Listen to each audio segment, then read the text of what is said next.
नमस्कार मित्रांनो, ठरलं तर मग या मालिकेच्या पुढील भागामध्ये आपण पाहणार आहोत अर्जुन आणि सायली हे महिपतवर नजर ठेवून असतात.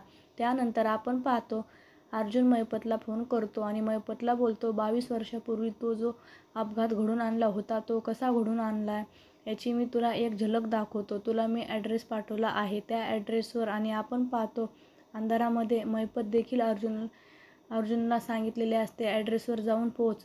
तर त्या ठिकाणी बाबूचा फोटो लावलेला असतो आणि तो फोटो पाहून महिपत अतिशय घाबरतो. त्यानंतर आपण पाहतो अर्जुन हा सायलीला बोलतो, 22 वर्षापूर्वी प्रतिमा सिनियरचा जो अपघात झाला होता तो ज्या बाबूनेच घडून आणला होता त्या बाबूच्या आणि महिपतचा संबंध आहे आणि आज काय संबंध आहे हे आपल्याला शोधून काढायचं आहे.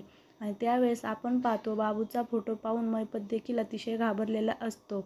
आता पुढे येणाऱ्या भागामध्ये कशा प्रकारे अर्जुन आणि सायली हे महिपतना आणि रविराजना प्रतिमाच्या अपघातात घडून आणला होता हे सत्य उघड हे पाहणे अतिशय रंजक ठरणार आहे. ठरलं तर मग या मालिकेचे सर्व अपडेट पाहण्यासाठी आमचे चॅनल लाईक करा, शेअर करा आणि सबस्क्राईब करायला विसरू नका. धन्यवाद.